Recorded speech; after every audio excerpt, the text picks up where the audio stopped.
नमस्कार, मैं हूं अमित। छत्तीसगढ़ के सरगुजा संभाग में माफियाओं का आतंक थमने का नाम नहीं ले रहा है। कोल माफिया, रेत माफिया, जमीन माफिया, स्वास्थ्य माफिया और अब शिक्षा माफियाओं ने भी मोर्चा संभाल लिया है। माफियाओं ने ग्रामीण और आदिवासी समुदाय के लोगों को निशाना बनाना शुरू कर दिया है। अंबिकापुर में एक ताजा मामला सामने आया है, जहां एक निजी कोचिंग संस्थान ने जसपुर की एक आदिवासी महिला के साथ ठगी की है। जहां शिक्षा के नाम पर लूट का एक सनसनीखेज मामला सामने आया है।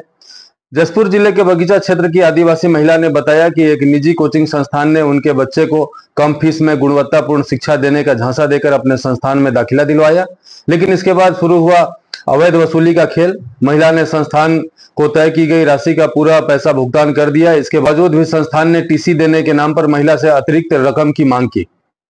मामले में मीडिया के दखल के बाद संस्थान ने टीसी तो दे दी, लेकिन सवाल यह है कि ऐसी लूटखोरी अब कब तक चलेगी। आप कहाँ भाग रहे? बनाइए, मेरे से बात कर रहा है यार, क्या कर रहा है उधर तू फालतू यार। मैं समझा रहा हूँ, बाप भी मैं हूँ। तू जा ना अंदर यार।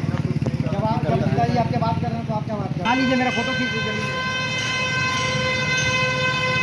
जानकारी के मुताबिक ये शिक्षा माफिया अपने एजेंटों को ग्रामीण क्षेत्रों में भोले भाले लोगों को निशाना बनाने के लिए भेजते हैं। ये लोग कम फीस का लालच देकर बच्चों को अपने संस्थान में लाते हैं और बाद में मनमानी फीस वसूलते हैं। स्थानीय लोगों का आरोप है कि पूरे सरगुजा संभाग में शिक्षा माफियाओं का जाल फैला हुआ है। सरकार को तत्काल कठोर कार्रवाई करनी चाहिए, वरना गरीब और आदिवासी समुदाय का शोषण बढ़ता रहेगा। मेरा नाम लीला भगत है, मैं बगीचा से आई हूँ। जी, क्या मामला है पूरा बता दीजिए। ये मामला है मेरे बच्चे का। ये मतलब नॉलेज किंगडम में विजिट के लिए गए थे ऋषभ सर। तो वहाँ जो है हम लोग कहीं जाने के लिए निकल रहे थे, तो हम लोग को रोक के मतलब सर 2 मिनट बात कर लीजिए, मैम 2 मिनट बात कर लीजिए बोले। तो हम लोग क्या बात है सर, आप कौन हैं, हम लोग नहीं जानते हैं ऐसे करके बोले। तो नहीं, कुछ बातें हैं जो आप लोग के भले के लिए ऐसे बोले। तो हम लोग बोले ठीक है, तो आइए 2 मिनट बैठ लेते हैं, क्या बात है सुन लेते हैं ऐसे करके बोले। मेरे घर में घुसे सर और बैठे ऋषभ सर। उसके बाद में सारा बात को बताया कि हम लोग बच्चे को स्कूल भी कराते हैं, कोचिंग भी कराते हैं और जय नीट वगैरह का हम लोग कोचिंग भी कराते हैं। तो इसका फीस मात्र मैम हम लोग 1,20,000 में ही कराते हैं बोले थे। ये घर में, मेरे घर में बैठ के किए थे। उसके बाद में जो है हम लोग बोले किस टाइप से, मैं तो नहीं समझ पा रही सर। तो सारा चीज़ डिटेल से बताए कि रहने खाने का सारा सुविधा हम बच्चे को देंगे, स्कूल का सुविधा देंगे, कोचिंग का सुविधा देंगे। तो भाई कौन नहीं चाहेगा कि अपने बच्चे को सारा सुविधा मिल जाए और कहीं भी बच्चा पढ़े अच्छा से, कोई आगे का सोचता है। तो हम वही सोच करके बच्चा को यहाँ बोले, तो हम ला दिए बच्चे को।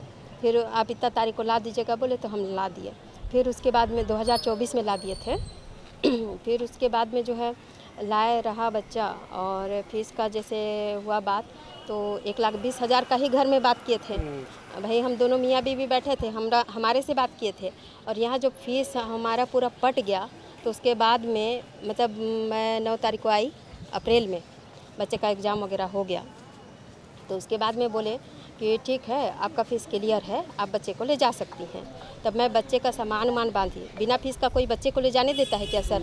नहीं देंगे बोले। तो मैं सारा फीस क्लियर करने के बाद बच्चे को मैं ले गई बगीचा ले गई। उसके बाद में बोली सर टीसी कब तक मिलेगा? तो आप मई में आ जाइएगा, मेरे को थोड़ा समय दीजिए बोले। तो मैं बोली ठीक है। तो जैसे मई आया, मैं 1 तारीख को फ़ोन की, तो सर बोले कि थोड़ा सा मेरे को समय दीजिए। तो कितना दिन तक? तो 4-5 तारीख को ऐसे बोले। तो मैं बोली ठीक है। फिर 4-5 तारीख को फ़ोन की, तो बोले कि ठीक है मैम आप आ जाइएगा बोले। तो मैं 4-5 तारीख को नहीं आ पाई, तो मैं सीधे 10 तारीख को आई थी। तो 10 तारीख को आई थी, तो मेरे से डायरेक्ट क्या बात कर रहे हैं कि आपका फ़ीस और बचा हुआ है। तो सर मैं बोली आप तो बोले उस दिन क्लियर है, अब मैं भी पूरा क्लियर समझ रही हूँ। तो बोल रहे हैं कि नहीं, आपको स्कूल में 25,000 फिर से पटाना पड़ेगा।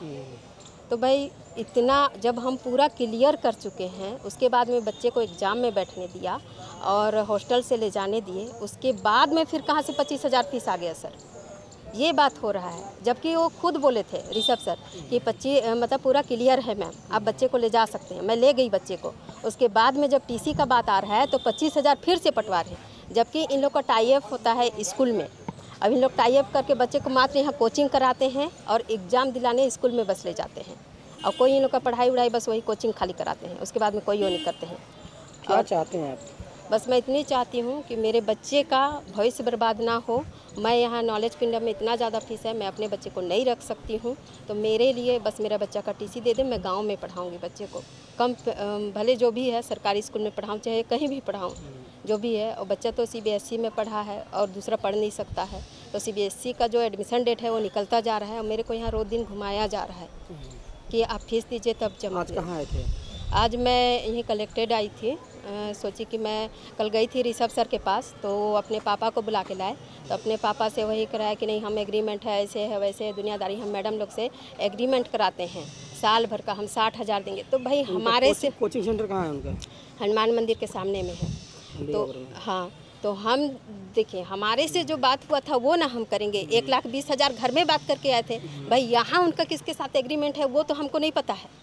वो क्या किए थे वो हमको थोड़ी पता है कि स्कूल में कितना देना है क्या। बस हम लोग से जो बात हुआ था 1,20,000 का, तो हम 1,20,000 से ऊपर पटा चुकी हूँ मैं, 1,20,500 पटा चुकी हूँ मैं। फिर भी उसके बाद भी मेरे बच्चे का टीसी नहीं दिलवा रहे हैं। बोलते हैं कि नहीं आप स्कूल में 25,000 पटाइएगा तभी आपको टीसी दिया जाएगा। ठीक। जानकारों का कहना है कि इस तरह की घटनाएं आम हो गई हैं। मीडिया के हस्तक्षेप के बावजूद प्रशासन की ओर से कोई ठोस कदम नहीं उठाया जा रहा है। सवाल उठता है कि क्या सरकार इन बेलगाम शिक्षा माफियाओं पर नकेल कसेगी या ये लूटखोरी यूं ही चलती रहेगी।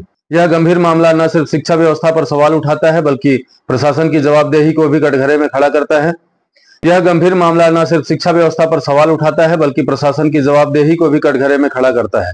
क्या छत्तीसगढ़ सरकार इस शिक्षा माफिया के खिलाफ कोई कार्रवाई करेगी, यह देखना बाकी है। तब तक के लिए बने रहिए हमारे साथ। धन्यवाद।